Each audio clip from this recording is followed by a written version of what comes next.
Hello ছোট্ট শিক্ষার্থী বন্ধুরা, সবাই কেমন আছো? আশা করি ভালো আছো। তোমরা কি শুনতে পাচ্ছ বৃষ্টির রিমঝিম শব্দ? চারদিকে বৃষ্টিতে থই থই করছে। আমরা আষাঢ় মাসের শেষের দিকে আছি, আর এই সময় পড়ছে রিমঝিম বৃষ্টি।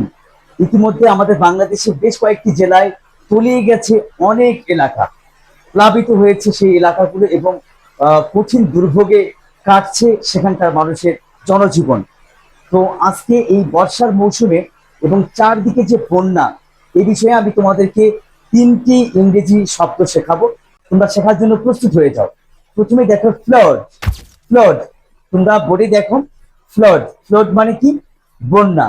এটা তোমরা জানো, কারণ আমাদের বন্যার মৌসুম চলছে, আমাদের কিন্তু এটা জানতে হবে। তাহলে ফ্লাড মানে কি? বন্যা। তোমরা বানানটা একটু দেখে নাও, FLOOD। ফ্লাড মানে কি? বন্যা। ওকে, তুমি শিখে ফেললে কিন্তু এই বন্যার সিজনে একটি শব্দ শিখে ফেললে। এরপর যদি আমরা যাই আরেকটি, রিভার ইরোজন।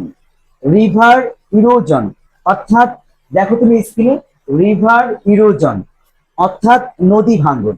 রিভার ইরোজন মানে কি? নদী ভাঙ্গন। তাহলে দেখো, যেহেতু বন্যা হচ্ছে এখন, তার মানে বন্যা কবলিত এলাকাগুলোতে অবশ্যই নদী ভেঙে যাচ্ছে, পানির প্রবল আঘাতে নদী ভেঙে যাচ্ছে। তাহলে আমরা আরেকটা ইংরেজি শিখলাম, রিভার ইরোজন। রিভার ইরোজন অর্থাৎ নদী ভাঙন। তো তোমরা কটি ওয়ার্ড শিখলে আজকে? দুটি। সর্বশেষ আরেকটি দেখো, রিলিভ। রিলিভ, তোমরা স্ক্রিনে দেখো, RELIEVE। RELIEVE, relieve. রিলিভ অর্থাৎ কষ্ট লাঘব করা। কষ্ট লাঘব করা অর্থাৎ, অথবা বলতে পারি আমরা স্বস্তি দেওয়া। তো ছোট্ট শিক্ষার্থী বন্ধুরা, তাহলে আমরা রিলিফ দিয়ে ছোট্ট একটি বাক্য, বন্যা কবলিত মানুষদেরকে উৎসর্গ করে একটি বাক্য আমরা তৈরি করতে পারি, এবং এটি থেকে আমাদের কিছু শেখার আছে। যারা বন্যায় কবলিত হয় তাদেরকে আমাদের সাহায্য সহযোগিতা করতে হয়। তো তারা এখন অনেক কষ্টে দিনাতিপাত করছেন, তাদের থাকার জায়গা নেই, বসত ভিটা সবকিছু তলিয়ে গেছে। এক্ষেত্রে আমরা রিলিফ দিয়ে একটি বাক্য তৈরি করতে পারি। তোমরা স্ক্রিনে দেখতে থাকো, আমি তোমাদেরকে বলছি।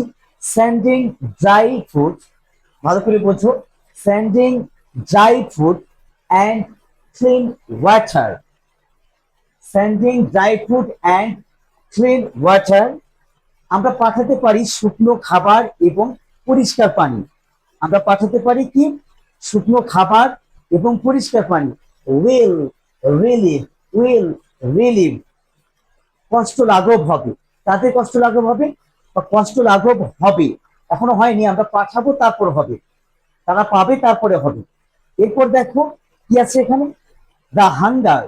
দা hunger of the flood victims. The hunger of the flood victims মানে এক কথায় বন্যা কবলিত মানুষদের ক্ষুধার কষ্ট লাঘব হবে।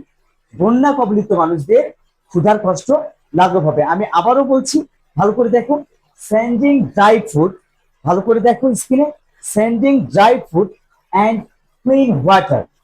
ক্লিন ওয়াটার, ওকে, ভালো করে লক্ষ্য করো তোমরা স্ক্রিনে, will relieve the hunger. Will relieve the hunger of the flood victims. Of the flood victims, এর বাংলা অর্থটা কিরকম হয়? শুকনো খাবার এবং বিশুদ্ধ পানি। শুকনো খাবার এবং বিশুদ্ধ পানি পাঠানো বন্যা কবলিত মানুষদের ক্ষুধার কষ্ট লাঘব করবে। তাহলে আমরা কয়টি ওয়ার্ড শিখলাম? তিনটি ওয়ার্ড। তো তোমাদেরকে আবারও ওয়েলকাম জানাচ্ছি। তো তোমরা শিখে ফেললে তিনটি ওয়ার্ড, মনে রাখার চেষ্টা করবে।